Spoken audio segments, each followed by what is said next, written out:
ये जो आपको घर दिखाई दे रहा है वाइट और ब्लैक कलर का, ये है भाई क्रिस्टियानो रोनाल्डो का घर। किसकी किसकी ज़्यादा ब्लू है, इसकी या मेरी?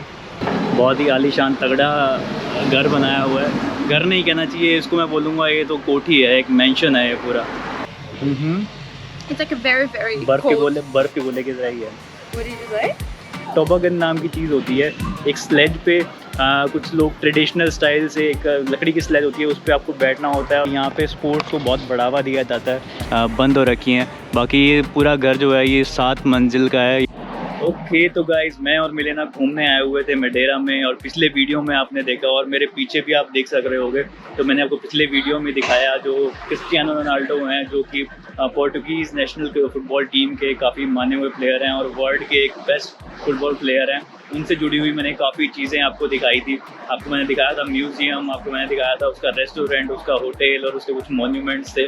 बाकी आज का प्लान है उसका घर देखने का। वीडियो का थंबनेल देख के आपको पता लग ही गया होगा कि भाई आज हम देखने वाले हैं क्रिस्टियानो रोनाल्डो का जो घर है, उनके होम टाउन में जो उनका घर है वो देखने वाले हैं। और ये बिल्कुल पास ही है, पीछे जो ये हार्बर है, जो फुंचाल मडेरा की कैपिटल है, उसके ऊपर ही उनके हार्बर पे उनका ये सारी प्रॉपर्टीज़ बनी हुई हैं।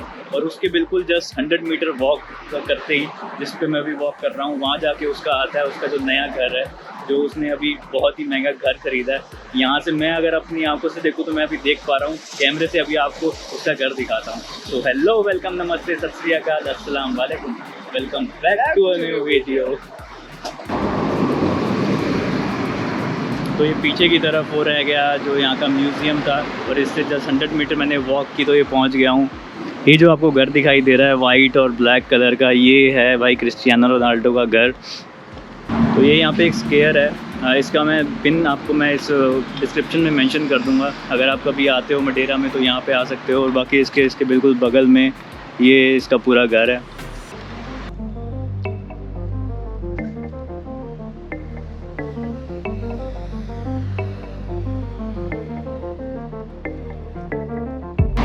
क्योंकि मडेरा और फुंचाल थोड़ा पहाड़ी एरिया है, तो यहाँ पे सड़कें भी, जो इनके घर के आसपास सड़कें हैं, वो भी देखो कैसी काफ़ी पहाड़ी टाइप से हैं। अप हिल डाउन हिल इस टाइप से चला रहता है। बाकी घर का देखें तो भाई काफ़ी आलीशान घर बनाया हुआ है,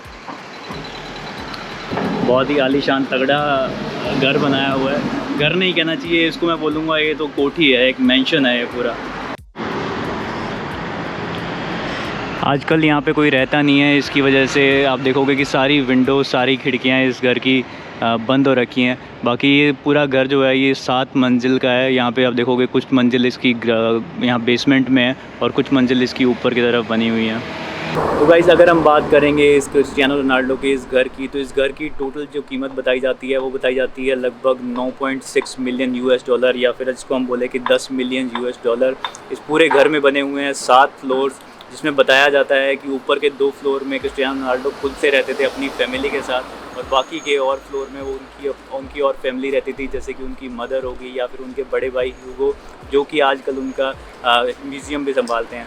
मैंने वो म्यूज़ियम भी लास्ट वीडियो में दिखाया था, CR7 म्यूज़ियम। अगर आपने नहीं देखा तो मैं ऊपर लिंक ऐड कर दूँगा, आप वो वीडियो देख सकते हो। उसमें मैंने पूरा CR7 का म्यूज़ियम दिखाया था। बाकी बात करें वो म्यूज़ियम की लोकेशन की, वो भी बिल्कुल इसके बिल्कुल पास में ही है। यहाँ की छत से वो म्यूज़ियम, वो होटल और वो रेस्टोरेंट सब कुछ दिखाई देता है। तो बेसिकली क्रिस्टियानो रोनाल्डो ने इस घर को ख़रीदा था। बताया जाता है कि पहले इस जगह पे 2015 में जब उन्होंने इस प्रॉपर्टी को ख़रीदा था, तो यहाँ पे एक न्यूज़पेपर का एक वेयर हाउस हुआ करता था, और साथ ही यहाँ पे काफ़ी पॉपुलर बार हुआ करता था। लेकिन उस घर को इन्होंने, उस पूरी बिल्डिंग को इन्होंने 2015 में ख़रीदा, और उसके बाद इन्होंने इसको काफ़ी टाइम लगा इसको रिनोवेट करने में, दोबारा से रिकन्स्ट्रक्ट करने में, और 2019 में जाके ये घर, ये पूरा, इसको घर तो नहीं कहना चाहिए, इसको कहना चाहिए एक मेंशन, ये पूरा मेंशन तैयार हुआ था 2019 में। जिसके बाद उन्होंने अपनी फैमिली, अपनी मदर और अपने भाई के साथ पहली बार यहाँ पे रहना शुरू किया था। तो क्रिस्टियानो रोनाल्डो ने ये घर अपनी वाइफ जॉर्जिना के साथ एक एज अ ड्रीम हाउस बनाने की सोचा था, तभी करके उन्होंने इसमें काफ़ी सारी इसमें लग्जूरियस फैसिलिटीज़ को ऐड किया। आपको जान के हैरानी होगी कि इस घर में है 2 ओलंपिक साइज़ के स्विमिंग पूल, साथ ही इसमें है जकूज़ी, और साथ में इसमें एक फ़ुटबॉल पिच भी है। और अगर हम बात करेंगे इस घर के आर्किटेक्चर की, तो बाहर से अगर हम देखेंगे तो इसमें खाली हमारे को 4 फ्लोर दिखाई देते हैं, लेकिन असलियत में इसमें 7 फ्लोर हैं। माना यह जाता है कि ऊपर के 2 फ्लोर में क्रिस्टियानो रोनाल्डो खुद अपनी फैमिली के साथ, मतलब अपनी बीवी और बच्चों के साथ रहा करते हैं और बाकी के फ्लोर उनकी फैमिली यूज़ करती है। और सूत्रों के हवाले से खबर ये भी आई है कि इसके रूफ़ के ऊपर भी एक रूफ टॉप एक ओलंपिक साइज़ का स्विमिंग पूल बना हुआ है। बाकी ये रोनाल्डो का कोई परमानेंट घर नहीं है, क्योंकि परमानेंटली वो रहते हैं इटली में और काफ़ी टाइम वो स्पेन में भी बिताते हैं, क्योंकि उनके घर स्पेन में भी हैं, इटली में भी हैं। लेकिन इस घर को वो ज़्यादातर यूज़ करते हैं एज अ हॉलीडे होम। लेकिन जब कोविड का स्टार्ट हुआ तो आई थिंक वो कुछ छुट्टियां बिताने यहाँ पे आए हुए थे और उसके बाद सारा क्वारंटीन वाला सिस्टम हो गया। तो उस टाइम पे इन्होंने काफ़ी महीने और मे बी 1 साल उन्होंने अपनी बीवी और अपने बच्चों के साथ यहाँ पे बिताया। काफ़ी बार इंस्टाग्राम पे और फेसबुक पे उनकी पोस्ट आती थी, उनकी और उनकी बीवी की, जिसमें उन्होंने काफ़ी बार पिक्चर्स पोस्ट करते थे जिसमें इस घर का मेंशन होता था या फिर बैकग्राउंड में एक घर होता था। और काफ़ी बार लोगों ने, जो यहाँ पे आस पड़ोस में लोग रहते हैं, उन्होंने काफ़ी बार ऐसी फ़ोटोज़ देखी जिसमें क्रिस्टियानो रोनाल्डो कभी छत पे खड़े हुए थे या फिर कभी खिड़की में थे, और उनकी काफ़ी ऐसी फ़ोटोज़ फेसबुक पे या फिर सोशल मीडिया पे वायरल हुई थी। बाकी क्रिस्टियानो रोनाल्डो कभी अपनी रूट्स को, जो उनकी मडेरा से उनकी रूट्स हैं, उनको कभी भूले नहीं हैं। तभी करके वो यहाँ पे काफ़ी टाइम पे, मतलब टाइम टू टाइम यहाँ पे डोनेशंस देते रहते हैं और यहाँ पे सोशल कम्युनिटी की हेल्प करते रहते हैं। फिर चाहे वो यहाँ की फ़ुटबॉल की ट्रेनिंग को बढ़ावा देना हो, या फिर कोरोना के टाइम पे, जो यहाँ पे पेंडेमिक के टाइम पे यहाँ पे जो मेडिकल की ज़रूरत पड़ी थी, उस टाइम पे भी उन्होंने काफ़ी यहाँ पे वेंटिलेटर्स वगैरह गिफ्ट किए थे, जिससे कि ज़्यादा वो काफ़ी वो न्यूज़ में यहाँ पे रहते आए हैं। तो रोनाल्डो भाई साहब का घर देख के आए थे और मैडम को ये चलते चलते, ये प्रोमेनेड है, यहाँ का मरीना है जहाँ पे हम वॉक कर रहे थे, और मैडम को चलते चलते कुछ ऐसी चीज़ दिखी। इसको जब भी कभी ऐसी कोई टॉफ़ी या फिर कुछ इस टाइप की भड़कीली चीज़ें दिखाई देती ना बच्चों वाली, तो भाग के जाती है उनके पास। उसको ऐसी ये चीज़ दिखाई देगी। I don't want anything like that, but yeah, I will try. And you probably want this blue color, I think, yeah? Yeah. Or you're gonna mix them I all? think I'm gonna mix this one and this one. जैसे अपने वहाँ बर्फ़ के गोले होते थे ना, उस टाइप का ये है। उस टाइप को स्लश सी बना के गिलास में डाल के देते हैं। और मैडम ने ये ऑर्डर किया है, कह रही सारी चीज़ें मिक्स कर लूँगी। 1.5 यूरो का छोटा गिलास है, 2.5 यूरो का बड़ा गिलास है। ये कर रही है ऑर्डर यहाँ पे। Which one did you order? Mix of all? Mix of those. You small one or large one? Small one. That's better. We should always try with the small one. और यहाँ ये भाई हैं, ये बना के dê रहे हैं इसको।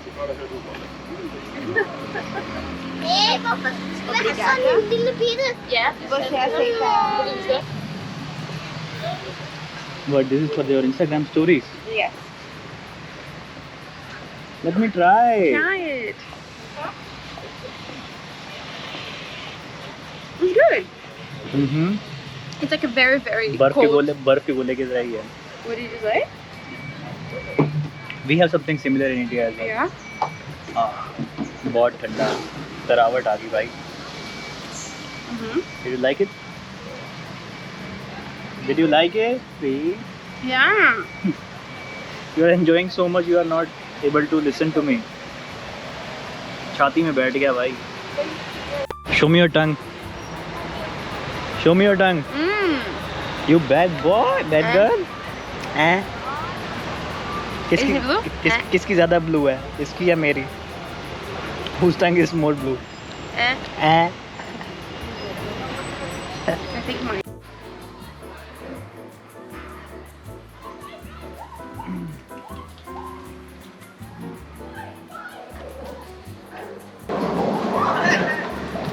तो मडेरा की कैपिटल फुंचाल के बिल्कुल जो हार्बर है, बिल्कुल जो कोस्ट का एरिया है, जिसको मरीना भी कहते हैं, वहीं पे ही लोकेटेड है एक ये केबल कार का स्टेशन है। और ये केबल कार यहाँ से लेके जाती है, वहाँ पीछे आपको एक पूरे माउंटेन रेंज दिखाई दे रही होगी, वहाँ पे एक टॉप ऑफ द माउंटेन है जिसको ये बोलते हैं मोंते, वहाँ तक ये केबल कार लेके जाती है। और ऊपर एक बोटेनिकल गार्डन्स भी हैं। तो काफ़ी पॉपुलर चीज़ है, अगर कोई भी टूरिस्ट मडेरा में आता है, फुंचाल में आता है, तो ये केबल कार यूज़ करना एक काफ़ी इम्पॉर्टेंट चीज़ मानी जाती है। मेरे पास टाइम की थोड़ी कमी है, इसलिए मैं आपको ये केबल कार वाला सीन नहीं दिखा पाऊँगा। लेकिन काफ़ी लोग जिन्होंने मटेरा के बारे में सुना होगा, उन्होंने ये भी देखा होगा, एक टोबागन नाम की चीज़ होती है। एक स्लेज पे कुछ लोग ट्रेडिशनल स्टाइल से, एक लकड़ी की स्लेज होती है, उस पर आपको बैठना होता है और कुछ ट्रेडिशनल ड्रेस में डाले हुए लोग आपको धक्का देते हैं। तो वो भी काफ़ी इंपॉर्टेंट एक्टिविटी होती है। और उस एक्टिविटी को अगर आपने करना हो तो आपको ये वाली केबल कार लेके ऊपर जाना होता है मोंते माउंटेन पे, और वहाँ से फिर वो आपको धक्का मारते हुए नीचे लेके आते हैं। मैं यहाँ साइड में फ़ोटो डाल दूँगा ताकि आपको थोड़ा आइडिया लग पाए। लेकिन इस ट्रिप में मैं वो वाली एक्टिविटी और ये केबल कार वाला नहीं कर पाऊँगा। नेक्स्ट ट्रिप में जब भी दोबारा से मडेरा आऊँगा तो आपको वो वाली एक्टिविटी ज़रूर दिखाऊंगा। अभी मैंने कहा कि चलो आपको इसके बारे में इन्फॉर्मेशन दे देता हूँ, अगर कभी कोई बंदा मडेरा आ रहा हो तो उसको पता रहे कि यहाँ भी कौन सी चीज़ कहाँ से मिलती है। बाकी इस जो केबल कार है इसकी टिकट है 12 यूरो, इसकी वन साइड की टिकट है। आने जाने की इसकी 18 यूरो की टिकट होती है। और जो वो टोबैगन नाम की जो चीज़ है जो स्लेज से धक्का मारते हैं, उसकी लगभग टिकट उसकी 30 यूरो पर पर्सन के आसपास आती है। तो काफ़ी महंगा सौदा है। यूरोप महंगा तो है ही, लेकिन यहाँ पे जो फ़न की एक्टिविटीज़ हैं वो भी काफ़ी अच्छी हैं, काफ़ी सुंदरता है, काफ़ी साफ़ सुथरी चीज़ें होती हैं, काफ़ी तरीके सेफ ढंग से चीज़ें की जाती हैं, तो उस चीज़ का फ़ायदा है। बाकी इंडिया से अगर कंपेयर करोगे तो महंगा तो है ही। बाकी यहीं हार्बर पे ही जो केबल कार का स्टेशन है उसके बगल में ही एक ये स्केट पार्क बना हुआ है, जहाँ पे काफ़ी छोटे छोटे टीनेजर बच्चे, आई डोंट नो अगर ये टीनेजर भी हैं या उससे भी कम उम्र के हैं, और यहाँ पे अपना स्केट बोर्डिंग की प्रैक्टिस कर रहे हैं, चिल कर रहे हैं। तो ये चीज़ मैंने देखी है यूरोप में और पोर्टुगल में और ख़ासकर यूरोपियन देशों में कि यहाँ पे स्पोर्ट्स को बहुत बढ़ावा दिया जाता है। तो इस टाइप के स्केट पार्क आपको जगह जगह पे मिलेंगे, और काफ़ी ज़्यादा फुटबॉल क्लब या जो भी ये स्पोर्ट खेलते हैं उनको बढ़ावा दिया जाता है, उनकी ट्रेनिंग पे पैसा खर्च किया जाता है। तो ये एक काफ़ी प्राइम लोकेशन है, एक सिटी सेंटर है, और वहाँ पे इन्होंने ये छोटे बच्चों के लिए या फिर एडल्ट्स के लिए भी अगर कोई स्केट बोर्डिंग सीखना चाहता है या प्रैक्टिस करना चाहता है तो फ्री ऑफ कॉस्ट कुछ इस टाइप के यहाँ पे इन्होंने स्केट बोर्ड पार्क बनाए हुए हैं, फुटबॉल स्टेडियम बनाए हुए हैं, जहाँ पे कोई भी लोकल आके यूज़ कर सकता है। तो अभी काफ़ी यहाँ पे बच्चे हैं, यंगस्टर्स हैं, ऊपर बैठ के चिल कर रहे हैं, स्केट बोर्डिंग की प्रैक्टिस कर रहे हैं, फ़न कर रहे हैं। काफ़ी फ़न गेम होता है। मैं भी करता हूँ स्केट बोर्डिंग, मुझे भी थोड़ी बहुत आती है, ज़्यादा मैं करता हूँ रोलर ब्लेडिंग। कभी मौका मिलेगा तो अपने भी स्केट बोर्ड ख़रीद के या फिर रोलर बोर्ड ब्लेड ख़रीद के, इंडिया में तो है मेरे पास लेकिन यहाँ पे नहीं है, तो वो भी ख़रीद के कभी यहाँ पे भी प्रैक्टिस करने आऊँगा। आपको भी दिखाऊँगा कैसे कुछ सीन होता है ये सारा।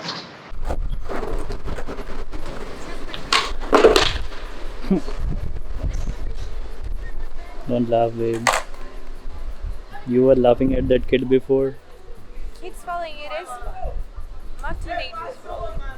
Why are you laughing at the kids? I'm not laughing. That's not that funny. Funny is little kids falling. Every time when a kid fall, you laugh. I do. That's not a good thing.